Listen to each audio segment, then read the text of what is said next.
தமிழகத்துல தாவேக்க ஆட்சி அமைந்த பிறகு கூட்டணி கட்சிகளுடைய கணக்குகள் அப்படிங்கிறது மாறி இருக்கு அப்படிங்கறத பார்க்க முடியுது. அந்த ஆள் என்ன சொன்ன? அறிவாலயம் பக்கத்துல யாரு நடந்து போனாலும், அறிவாலயம் பக்கத்துல யாரு நிழலுக்கு ஒதுங்கினாலும் கூட்டணியில சேர்த்துக்கிறாரு. ஏன் என்ன சொன்ன? இது ஒரு நேச்சுரல் பார்ட்னரா இருக்கு. நேச்சுரல் பார்ட்னரா இருக்கு. எல்லா விதத்திலும் ஒரு மதச்சார்பின்மை அனைத்திலும் சேர்த்து ஒரு நேச்சுரல் பார்ட்னரா இருக்கு. அட வெக்கம் கட்டுவீங்களா? இதுக்கு ஒரு 4 பேர்த்த மூத்திரத்தை வாங்கி மடக்கு குடிக்க வேண்டியதானே? ஏன்டா இந்த வேலை பாக்குறீங்க? ஒரு பஞ்சாயத்தடா முடிச்சு பாரு, நமக்காக அம்பட்டு போலும் புள்ள குட்டியோட வெயில்ல காத்து கிடக்குறாங்களே. தமிழகத்துல தேர்தலுக்கு அப்புறம் கூட்டணி கணக்குகள் மாறி இருக்கு அப்படின்னு பாக்குறப்ப, கூட்டணியிலிருந்து வெளியில போன முதல் கட்சி காங்கிரஸ். இதெல்லாம் இப்ப மட்டும் இல்ல, ஜென்ம அப்ப இருந்தே இப்படித்தான். காங்கிரஸ் தொட்டினா திருப்பி அடிப்போம், அது யாரா இருந்தாலும் சரி. அவனை எனக்கு அடிக்கிறது பெரிய பிரச்சனை இல்லை மேடம். நான் அடிச்சேன்னா அவன் செத்துருவான். ஏன்னா அவனுக்கு இருக்கிறத நரம்பு 4 நரம்பு 5 நரம்பு தான் ஒட்டிக்கிட்டு இருக்கு. இதுக்கு பயந்துகிட்டே அடிக்காம இருக்கு. ஆனா ரொம்ப ஓவரா, அது திமுகவா இருந்தாலும் சரி, அதிமுகவா இருந்தாலும் சரி, காங்கிரஸை பற்றி ஏதாவது பேசுங்கன்னா நாங்க அடிக்கிற அடி தாங்க மாட்டோம். அண்ணா 1967 அடிச்சாரு, ஒரு நாக் அவுட், இன்னும் எழுந்துக்கல. நாங்க தான் ஐசியூல வச்சிருந்து காப்பாத்தி கொண்டு வந்து இப்ப ஜெனரல் வார்டுல கொண்டு வந்து வச்சிருந்தோம். ஜெனரல் வார்டுல இருந்து யாரோ பிரைவேட் ஹாஸ்பிட்டல் கூட்டு போறான்னு கூட்டு போயிட்டாங்க. அதுக்கும் போயிட்டாரு, அவங்க போய் சேர்ந்துக்கிறாங்க. இவங்க எல்லாம் எங்களை அடிச்சா நாங்க தாங்க மாட்டோமா? யாரு என்னன்னு தெரியாம பேசக்கூடாது. தமிழ்நாடு ஒரு மாற்றத்தை நோக்கி நகர்ந்து இருக்கிறது. என்ன மாற்றம்? ஏன் மாற்றம்? இருக்கிறவங்க எல்லாம் சுத்தம் பண்றேன்னு சேத்துலயே கால கழுவுறாங்க. இப்ப எல்லாம் பேசுவானுங்க, உட்கார வச்சோம்னா வேலையை காட்டுவானுங்க. இது மாற வேண்டாமா? ஒரு மாற்றம் வேண்டாமா? நீ பண்ணதே போதும்பா. நீ பண்ணதுனாலதான்டா இவ்வளவு நிலைமை. விஜய் யானைப்படை, குதிரைப்படை, காலர்படை எல்லாம் திரட்டிட்டு போய் அறிவாலயத்து மேல போர் தொடுத்து அந்த அரியணையை பிடிக்கல. யாரு பக்கம் சாப்பிடுறது இங்க, கை கழுவுறது அங்க. இதுல நான் விசிகாவின் நிலைப்பாடு குறித்து சில கேள்விகளை உங்க முன்னாடி வைக்கணும்னு நினைக்கிறேன். தேர்தலுக்கு முந்தைய விசிகாவுக்கும் தேர்தலுக்கு பிந்தைய விசிகாவுக்கும் சில வித்தியாசங்களும் வேறுபாடுகளும் இருக்கு. பாவம், அவர் ஏன் தர்ம சக்கரத்துக்கு விடுறீங்க? இருக்கிறாங்கப்பா அங்க ஆபீஸ்ல என்ன பார்த்து. இங்க தாவேக்காவுக்கு ஒன்லி திமுக தான் எதிர்ப்பு. எனக்கு ஆம்பளை பசங்க கண்டா அறவே பிடிக்காது, அடிச்சுடுவான். ஆனா பொம்பளை பிள்ளைங்கன்னா ரொம்ப பிடிக்கும். கொஞ்சம் அதிமுகல இருந்து ராஜினாமா பண்ணிட்டு தாவேக்கால சேர்றாங்க. அப்ப வெளியில இருந்து என்ன சொல்றாங்க? அதை ஏன் தாவேக்கா அனுமதிக்குது? வேண்டாம் என்று சொல்ல வேண்டியதானே? அவன் இந்த மாளிகை ஒடிச்சு ருசி கண்டான். கேக்குறேன், 2 வருஷ கட்சிக்கு இவ்வளவு கேள்வி கேக்குறீங்களே. பின்னாடி உட்கார்ந்து இருக்கிறாரு ஐயா திரு ஓபிஎஸ். யார் அவரு? அப்ப உனக்கே தெரியாதா? அதிமுக எம்எல்ஏ பதவி ரிசைன் பண்ணிட்டு தானே திமுக வந்தாரு. லாபாண்டு தெரியாம உளறாத. தேர்தலுக்கு முன்னே வரதும் தேர்தல்ல ஜெயிச்சதுக்கு அப்புறம் வரதும் பெரும்பான்மையோடு இருக்கும்போது வருவதும் பெரும்பான்மை இல்லாமல் இவ்வளவு நாளா இது தெரியாம போச்சு. இல்ல அவங்க கொள்கை எப்படி பாஜகன்னு சொல்றாங்களே, அதானே. பிஜேபியோட பாலிசியே தெரியாது தாவேக்காரங்களுக்கு. இப்ப பாரு, ஒரு டெமோ காட்டுறேன் பாரு. இப்ப 5 கொள்கை தலைவர்கள் அறிவிச்சாங்க. உங்களுக்கு யாரை பிடிக்கும் அதுல? ஆனா அது கடை எப்படி சொல்றேன்னா, நான் என்ன சொல்றீங்களா, இப்ப ஜாயிண்ட் பண்ணிக்கிறேன்ல செங்கோட்டையன் ஓகே. கொள்கை தலைவர் கொள்கை தலைவர்ல என்ன சொல்றது, ஓப்பனா சொல்ல முடியாதுல்ல. முதல் போட்டோல இருக்கிறது யாருங்க அது? நான் அவரை விட்டுருங்க, எனக்கு மெயினே இவர்தான்.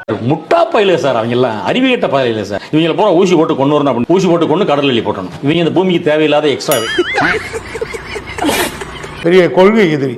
கொள்கையே தாவேக்காவுக்கும் கிடையாது, பிஜேபிக்கும் கிடையாது. மாப்ள ரகசியத்தை அலௌன்ஸ் பண்ணாதே, அசிங்கமா நினைப்பாங்களா இல்லையா? 2 பேருமே மதம் சார்ந்த மதவெறியர்கள் தான். நான் பகிரங்கமா சொல்லுவேன். அப்படி போடு. அன்னைக்கு வெறும் விஜயா வெளில வந்தீங்க படத்துக்கு, எல்லா மதத்துக்காரனும் படம் பார்த்தேன். இன்னைக்கு அரசியலுக்கு வந்தவங்க ஜோசப் விஜயா மாறிட்டீங்க. கண்டுபிடிச்சுக்கிட்டே இருக்கானே. தாவேக்கா அதுக்கு முன்னாடியே ஆட்சி அமைப்பதிலும் பங்கு, அதிகாரத்திலும் பங்குங்கிறத ஏற்கனவே சொன்னாங்க. ஆனா தேர்தலுக்கு முன்னாடி யாருமே வரல. நம்மளை நம்பி நம்மளோட களம் காண வர்றவங்களுக்கும் ஆட்சி அதிகாரத்துல பங்களிப்பு தந்து அதிகார பகிர்வு செய்யப்படும். நம்ம நம்பியும் சில பேர் வருவாங்க இல்லையா, அவர்களுக்கும் அதிகாரத்துல பங்கு தரணும் இல்லையான்னு ப்ரீ போல்ல சொன்னாரா, போஸ்ட் போல்ல சொன்னாரா? Free ball. என்ன துங்கிருச்சு? ப்ரீ போல்ல சொன்னார். அவரை நம்பி வந்தவங்க எல்லாம் யாரு? அது அந்த அம்மாவுக்கு ஞாபகமே இல்லையடா.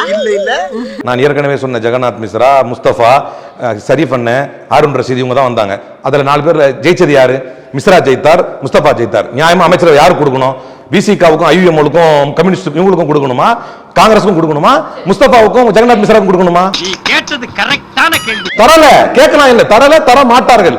இவர்கள் பெரும்பான்மையாக வந்திருந்தால் எவருக்கும் தந்திருக்க மாட்டார்கள். அது எப்படி என்ன பத்திர எல்லா விஷயத்தையும் மிக தெளிவா புரிஞ்சு வச்சிருக்க நீ? அட பேப்பர்ல போடுறானே. தேர்தலுக்கு அப்புறம் ஜெயித்ததுக்கு அப்புறம் தான் அதுவும் திமுக தரப்புல இருந்து ஓட்டை வாங்கிட்டு இங்க வந்திருக்காங்கிறப்ப அதுல அவங்க சொல்றது இப்ப நியாயம் தானே? காஸ்ட்லியான ஷூ, கருப்பு கண்ணாடி, கழுத்துல டை, கோட்டு, சூட்டு, உடம்பு மார்க்கு ஜட்டி வேற. உன்னோட இந்த பகட்டான வாழ்க்கைக்கு காரணம் நீ தஞ்சாவூர்ல வாழ வழி இல்லாம வக்கத்து நடு தெருவில் நின்னப்ப என் அப்பா பாக்கெட்ல இருந்து நான் திருடி கொடுத்த அந்த 50 ரூபா நினைக்கும் போது ரொம்ப பெருமையா இருக்குடா மச்சான். நான் சொல்லி காட்டுறதுக்காக சொல்ல. முதல் விஷயம் வந்து நான் வந்தது கொஞ்சம் தள்ளியில் தாமதமாக தான் வந்தேன். நான் அதை இங்கே வந்து முதல்ல எல்லாருக்கும் அப்பாலஜிஸ்ட் சொல்லிக்கிறேன்.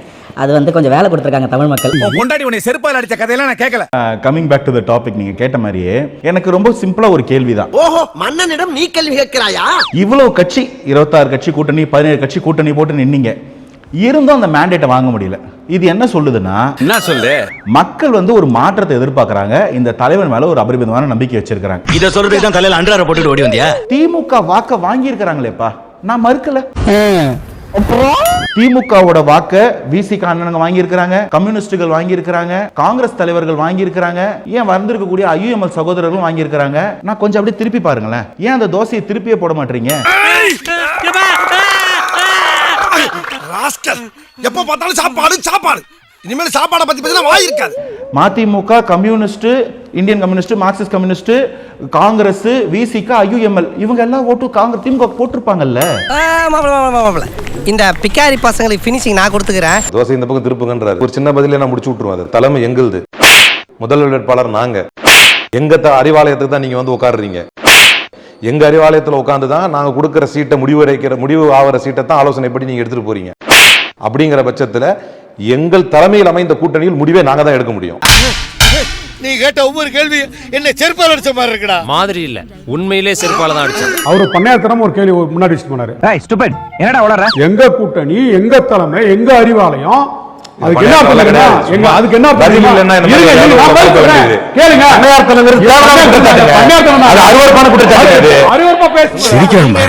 இந்த நாடுதான் வந்த வேலை முடிந்து விட்டதா? திமுக இருக்காரு. நான் என் கட்சியில 2ஆம் கட்ட தலைவர். ஆமா, இவர் பெரிய கொடிகாத்த குமரன், வரலாறு எழுத பேர் இல்லன்னு மறந்துடுவாங்க. என்னடா சவுண்ட் குடுக்குற? நீ என்ன மாஃபியா லீடராடா? இந்த மாதிரி சவுண்ட் எத்தனை பாத்துக்கன்னு தெரியுமா? என்னடா பேச தெரியல.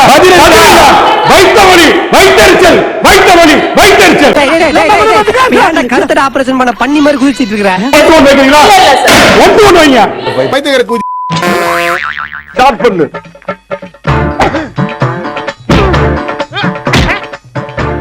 இங்கிட்டு வா. அப்படியா?